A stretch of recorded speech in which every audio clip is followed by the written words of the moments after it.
శ్లోకం నెంబర్ 6 7 రెండు చదువుతాం.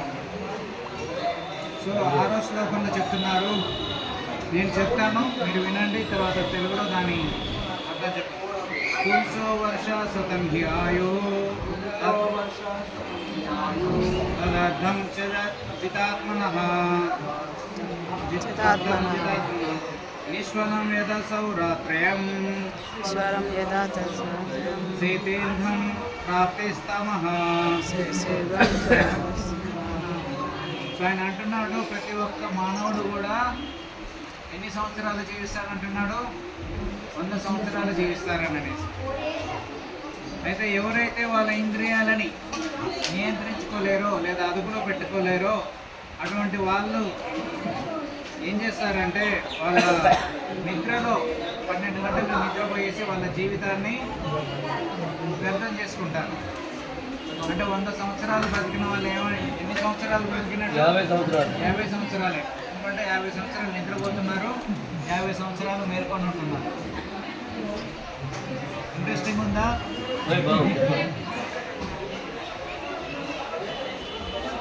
సో ఇది ఎందుకంటే వాళ్ళు అజ్ఞానం వలన, అంటే ఆధ్యాత్మిక జ్ఞానం లేకపోవడం వలన వాళ్ళకు ఉన్నటువంటి 100 సంవత్సరాల వయసులో 50 సంవత్సరాలు ఎలా గడిపేస్తున్నారు? నిద్రపోతూ గడిపేస్తున్నారు అన్నమాట. సో ఆ తర్వాత శ్లోకంలో నెక్స్ట్ 50 సంవత్సరాలు ఏం చేస్తారనే విషయాన్ని చెప్తున్నారు. తెలుసుకోవాలని ఉందా?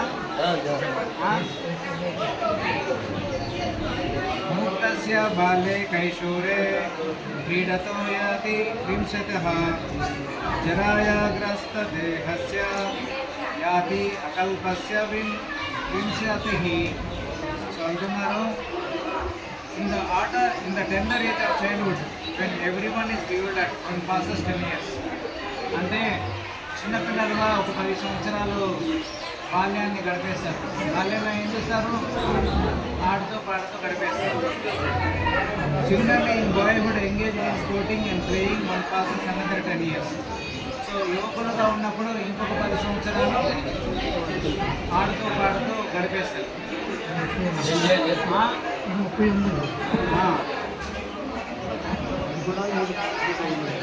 In this way 20 years are wasted. ఈ విధంగా ఎన్ని సంవత్సరాలు వృధా చేస్తున్నారు? 20 సంవత్సరాలు వృధా చేస్తున్నారు. ఇందులో ఏదైనా ఇప్పటివరకు చెప్పిన దాంట్లో ఏదైనా అబద్ధం ఉందా? ఏదైనా తప్పు ఉందా? ఏమి లేదు కదా. ఏమైతే జరుగుతుందో అదే చెప్పారు కదా. చిన్నపిల్లలు ఎవరైనా చెప్తారా ఈ విషయాలు? ప్రహ్లాద్ మహారాజ్ చెప్తున్నాడు అనమాట.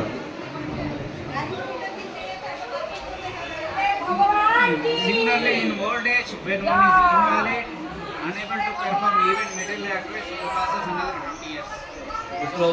So, retirement అయిపోయినాక ఎన్ని సంవత్సరాలు రిటైర్మెంట్? 60. తర్వాత ఎన్ని సంవత్సరాలు పోతారు? 20 ఏళ్ళు అనుకుందాం. సో ఇక మిగిలిన 20 సంవత్సరాలు ఎలా గడుపుతారో, ఏమి పని చేయలేరు, కూర్చోలేక అంటే ఇవన్నీ మిమ్మల్ని ఎవరిని ఉద్దేశించలేదు, నాకు నేనే చెప్పుకుంటున్నాను అనమాట. సో ఇలా మనుష్య జన్మనంతా కూడా ఏం చేస్తారు? వృధా చేస్తున్నారు అనమాట.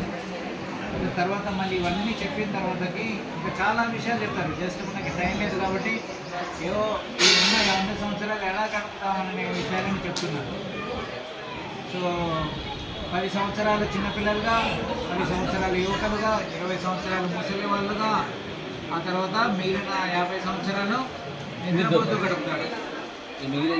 సో ఇప్పుడు మిగిలినది ఎంత? మిగిలినది భక్తి ఎంత? సో ఇలా భక్తి చేస్తే మనం భగవద్ధామానికి వెళ్తామా? భగవంతుని గురించి తెలుసుకుంటామా? అయినా కానీ నాకు టోటోలో ఏమనిపిస్తున్నాయి తెలుసా? ప్రయాణం చేసేటప్పుడు ఏమన్నారు? పచ్చని చెట్లు, పచ్చని ఇక్కడంతా పొలాలన్నీ పచ్చగా ఉన్నాయి, రోడ్లు బాగలేవు, ఇవి కాదు ఆలోచించాల్సింది. ప్రతి క్షణం కూడా మనం ఏం చేయాలి? నామ సంకీర్తనం చేస్తూ ఉండాలి. సో తర్వాత ప్రహ్లాద్ మహారాజ్ చెప్తాడు, కౌమారం మాత్రమే 505 సంవత్సరాల నుంచి ప్రతి ఒక్కరు కూడా ఏం చేయాలి, హరే కృష్ణ మహామంత్రాన్ని జపం చేయాలి. సో అది ప్రహ్లాద్ మహారాజు అందరికీ బోధిస్తున్నాడు అనమాట. సో ఇక్కడికి వచ్చాము, స్వామివారిని దర్శించుకుంటూ కూడా ఏం చేయాలి, ఆయన యొక్క శిష్యులు అయితే ఎవరైతే ఉన్నారో, ఆయన యొక్క భక్తులు ఎవరైతే ఉన్నారో ఆ భక్తులు మనకి ఏం బోధిస్తున్నారు అనేది తెలుసుకోవాలన్నమాట. తెలుసుకొని దాన్ని ఏం చేయాలి, మనం ఆచరించాలి. ఓకే. సో కాబట్టి అందరూ కూడా ఇంకా జపం చేస్తూ ఉండండి. 16 మాలలు అయిపోయినసి మెడలో వేసుకోవడం కాదు. ఒక మాల అయిపోయింది, మన రోజు 4 మాలలే కదా చేసేది. ఇక్కడికి వచ్చి ప్రభు వాళ్ళతో తిరిగి 10 మాలలు వేసుకో 10 మాలలు చేసామనేది కాదు. సో జపం చేస్తూనే ఉండాలి.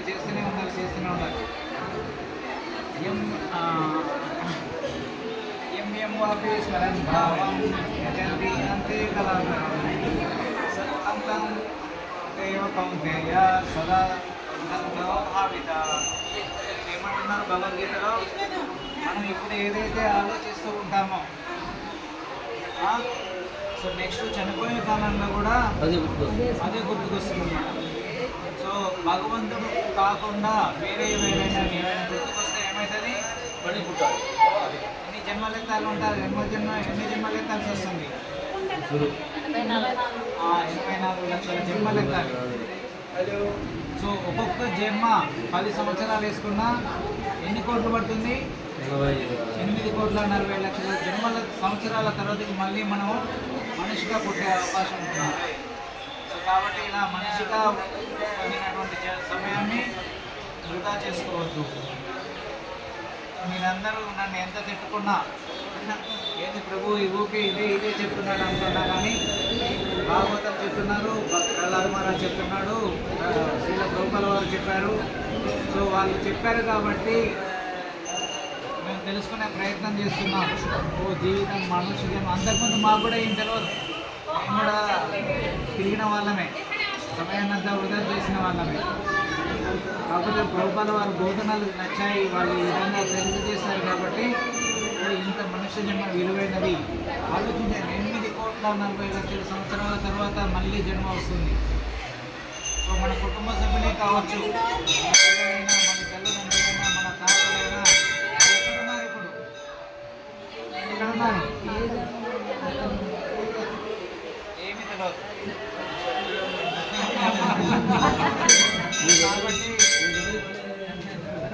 కాబట్టి ఏం చేయాలి, మనం క్షణం కూడా వేస్ట్ చేయకుండా ఎప్పుడు భగవంతుని నామాన్ని జపించాలి. ఇదే మన మననమై ఉండాలి. ఓకే. హరే కృష్ణ. హరే కృష్ణ. సువర్ణ విహార్కి వెళ్తాం, అక్కడ